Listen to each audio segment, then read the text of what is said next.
on YouTube Music.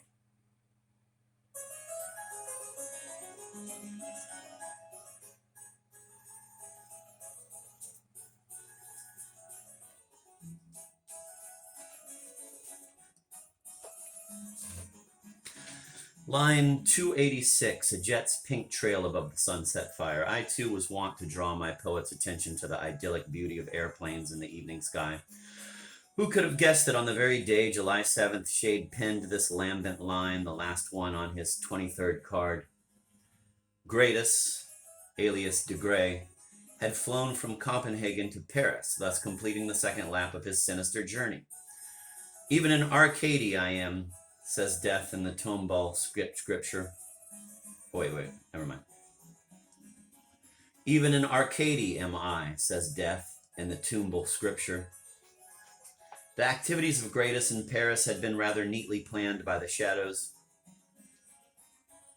They were perfectly right in assuming that not only Odon, but our former consul in Paris, the late Oswin Bretwit, would know where to find the king. They decided to have Gratus try Bretwit first.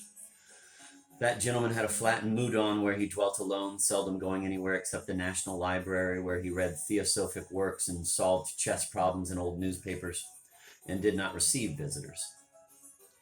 The Shadow's neat plans sprung from a piece of luck. Suspecting that Gratus lacked the mental equipment and mimic gifts necessary for the impersonation of an enthusiastic royalist, they suggested he had better pose as a completely apolitical commissioner, a neutral little man interested only in getting a good price for various papers that private parties had asked him to take out of Zembla and deliver to their rightful owners.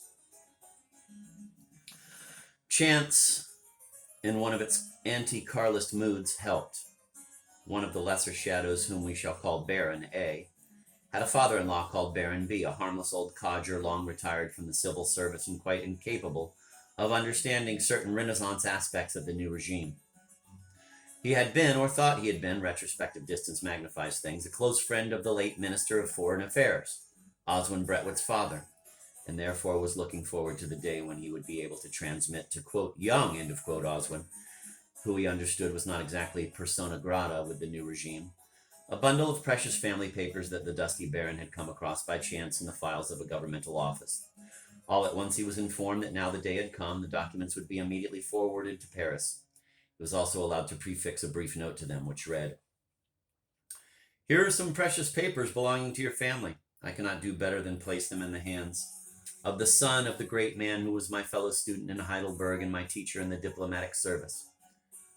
Verba volant, scripta manent." The scripta in question were 213 long letters which had passed some 70 years ago between Zul Bretwit, Oswin's granduncle, mayor of Odavala, and a cousin of his, Furs Bretwit, mayor of Eros. This correspondence, a dismal exchange of bureaucratic platitudes and fustian jokes, was devoid of even such parochial interest as letters of this sort may possess in the eyes of a local historian. But of course there is no way of telling what will repel or attract a sentimental ancestralist. And this was what Oswin Bretwit had always been known to be by his former staff. I would like to take time out here to interrupt this dry commentary and pay a brief tribute to Oswin Bretwit.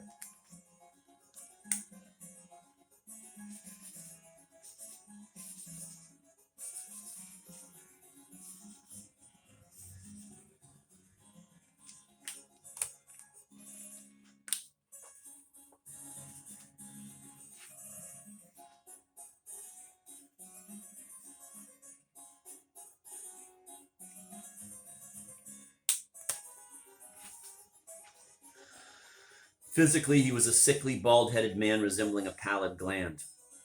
His face was singularly featureless. He had café au lait eyes. One remembers him always as wearing a mourning band. But this insipid exterior belied the quality of the man. From beyond the shining corrugations of the ocean, I salute here brave Bretwit.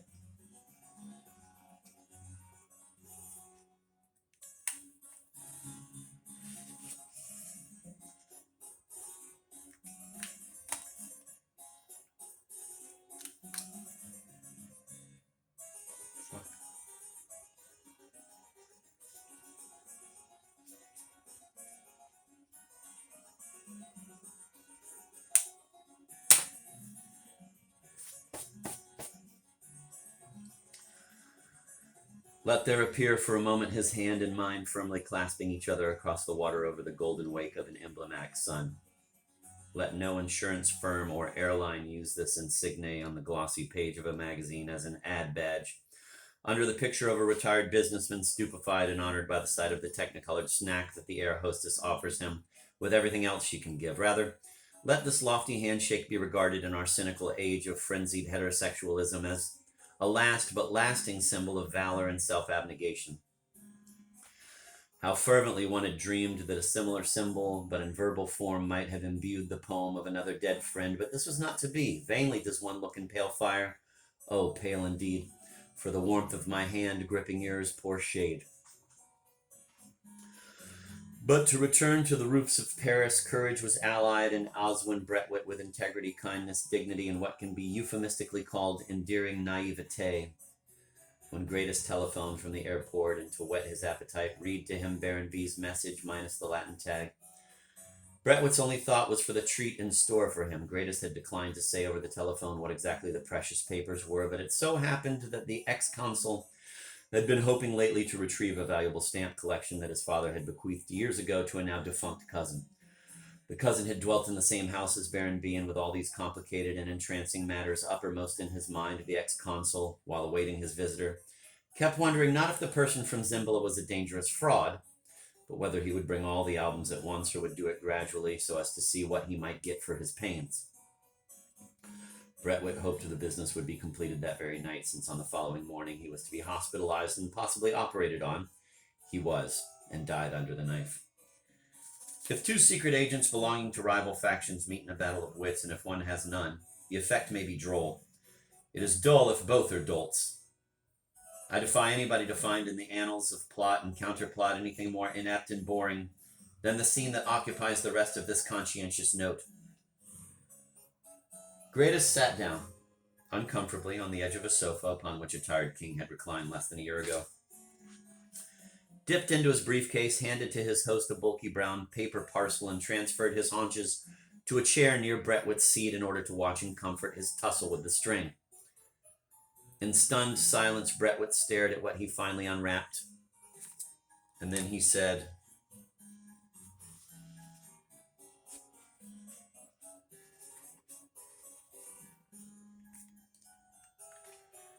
"Well, that's the end of a dream.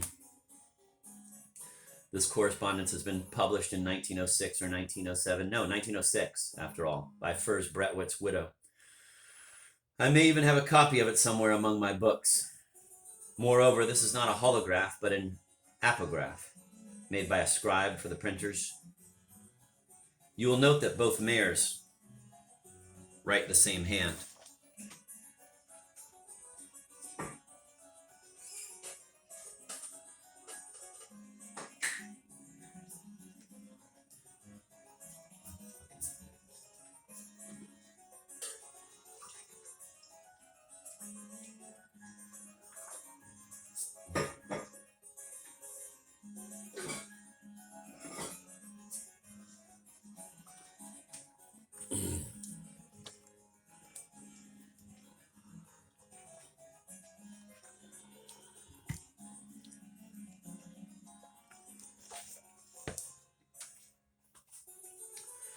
How interesting, said Greatest, noting it. Naturally, I appreciate the kind thought behind it, said Bretwit.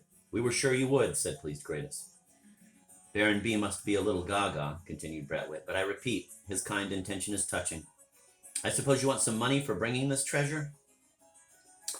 The pleasure it gives you should be our reward, answered Greatest. But let me tell you frankly, we took a lot of pains in trying to do this properly, and I have come a long way. However, I want to offer you a little arrangement. You be nice to us, and we'll be nice to you. I know your funds are somewhat small fish gesture and wink. True enough, sighed Bretwit. If you go along with us, it won't cost you a centime. Centime. Crazy bastard. Now walk off.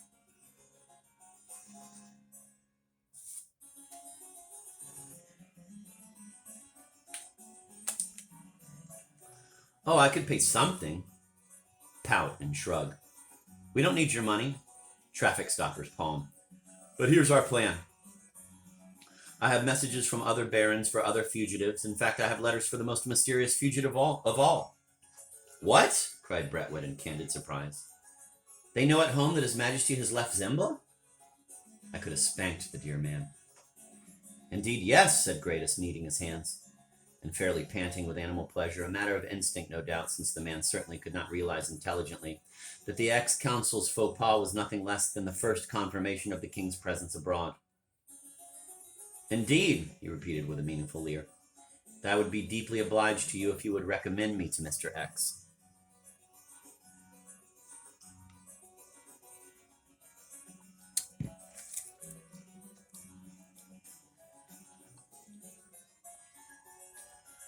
At these words, a false truth dawned upon Oswin Brentwood, and he moaned to himself, Of course, how obtuse of me. He is one of us.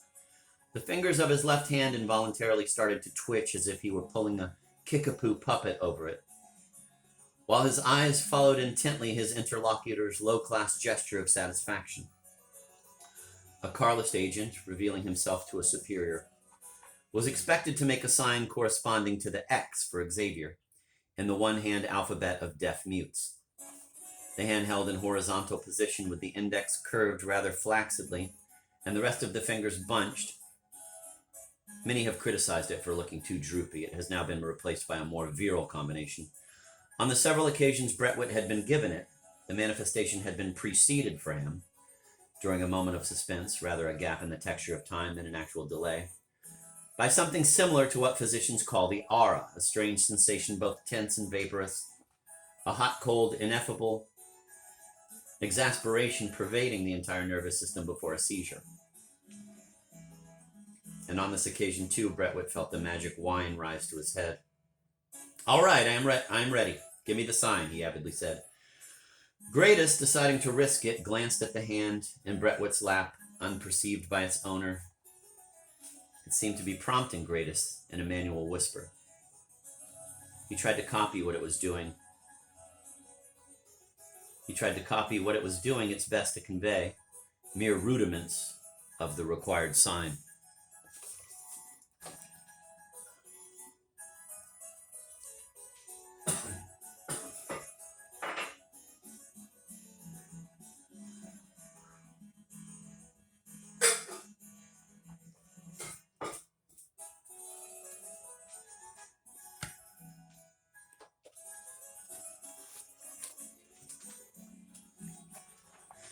No, no, said Brentwood with an indulgent smile for the awkward novice. The other hand, my friend. His Majesty is left-handed, you know. Gratus tried again, but like an expelled puppet, the wild little prompter had disappeared. Sheepishly contemplating his 5 stubby strangers, Gratus went through the motions of an incompetent and half-paralyzed shadowgrapher, and finally made an uncertain V for victory sign. Brentwood's smile began to fade. His smile gone, Brentwood, the name means chess intelligence, got up from his chair. In a larger room, he would have paced up and down, not in this cluttered study. Gratus, the bungler, buttoned all 3 buttons of his tight brown coat and shook his head several times. I think, he said crossly, one must be fair. If I bring you these valuable papers, you must in return arrange an interview, or at least give me his address.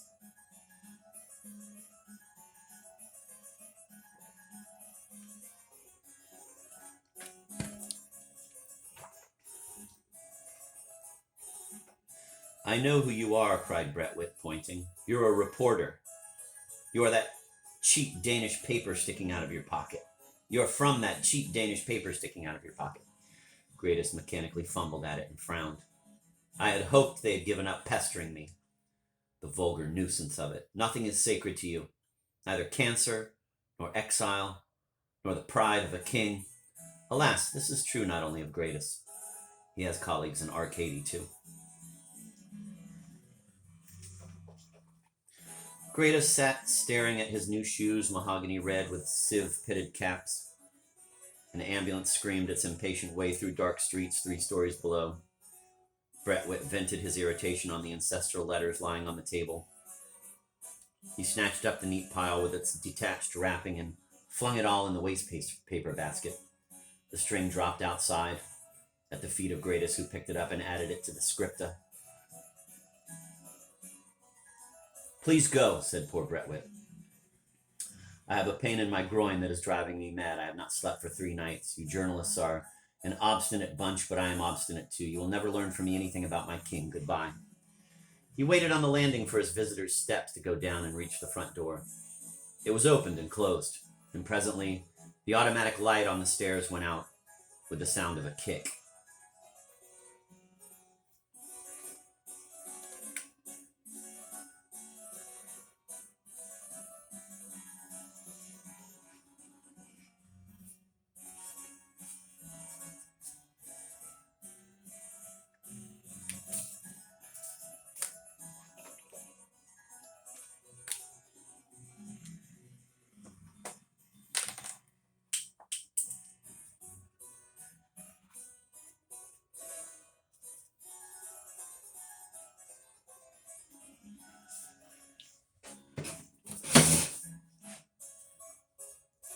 This fucking idiot.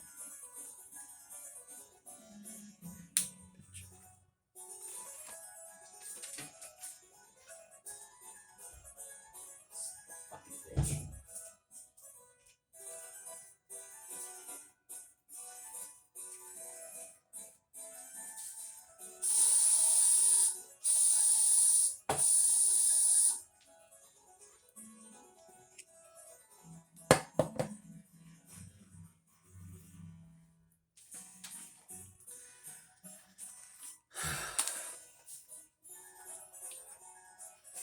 Line 287, humming as you pack. The card, his 24th, with this passage, lines 287 to 299, is marked July 7th, and under that date in my little agenda I find this scribbled. Dr. Allert, 3:30 p.m.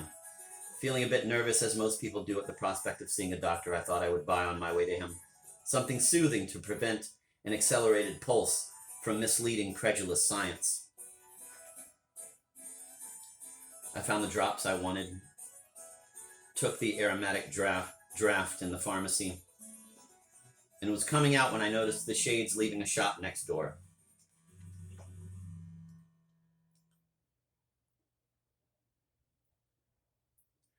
She was carrying a new traveling grip. The dreadful thought that they might be going away on a summer vacation neutralized the medicine I had just swallowed. One gets so accustomed to another life's running alongside one's own that a sudden turnoff on the part of the parallel satellite causes in one a feeling of stupefaction, emptiness, and injustice. And what is more, he had not yet finished my poem. Planning to travel? I asked, smiling and pointing at the bag. Sybil raised it by the ears like a rabbit and considered it with my eyes. Yes, at the end of the month, she said, after John is through with his work. The poem. And where, pray? Turning to John. Mr. Shade glanced at Mrs. Shade, and she replied for him in her usual brisk offhand fashion that they did not know for sure yet. Might be Wyoming or Utah or Montana, and perhaps they would rent somewhere a cabin at 6,000 or 7,000 feet. Among the lupines and the aspens, said the poet gravely, conjuring up the scene. I started to calculate aloud in meters the altitude that I thought much too high for John's heart, but Sybil pulled him by the sleeve, reminding him they had more shopping to do, and I was left with about 2,000 meters and a valerian-flavored burp. But occasionally, black-winged fate can display exquisite thoughtfulness. 10 minutes later, Dr. A, who treated Shade 2, was telling me in stolid detail that the Shades had rented a little ranch some friends of theirs who were going elsewhere had at Sidarn and Utana on the Idoming border. From the doctors, I flitted over to a travel agency, obtained maps and booklets, studied them, learned that on the mountainside above Cedern there were 2 or 3 clusters of cabins, rushed my order to the Sidarn post office, and a few days later had rented for the month of August what looked in the snapshots they sent me like a cross between a Mujik's Isba and Refuge Z. But it had a tiled bathroom and cost dearer than my Appalachian castle. Neither the Shades nor I breathed a word about our summer address, but I knew, and they did not, that it was the same. The more I fumed at Sybil's evident intention to keep it concealed from me, the sweeter was the forevision of my sudden emergence in Tyrolese garb from behind a boulder and of John's sheepish but pleased grin. During the fortnight that I had my demons fill my goetic mirror to overflow with those pink and mauve cliffs, with those pink and mauve cliffs and black junipers and winding roads and sagebrush changing to grass and lush blue flowers and death pale aspens, and an endless sequence of green shorted kinboats meeting an anthology of poets and a Brocken of their wives. I must have made some awful mistake in my incantations, for the mountain slope is dry and drear, and the Hurley's tumble-down ranch lifeless.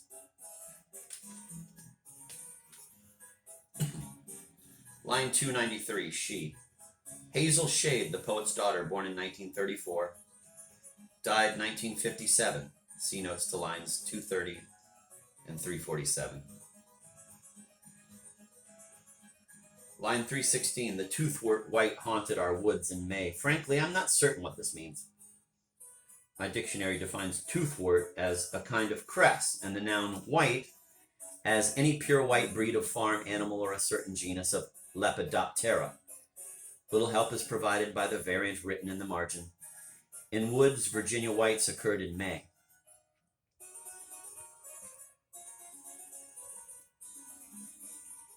Folklore characters, perhaps, fairies, or cabbage butterflies. Line 319, wood duck, a pretty conceit. The wood duck, a richly colored bird, emerald, amethyst, carnelian with black and white markings, is incomparably more beautiful than the much overrated swan.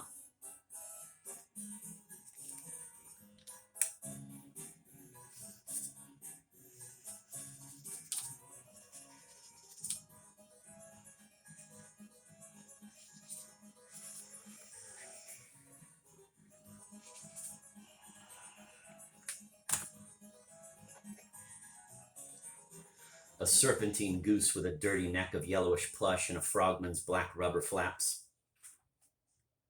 Incidentally, the popular nomenclature of American animals reflects the simple utilitarian minds of ignorant pioneers and has not yet acquired the patina of European faunal names.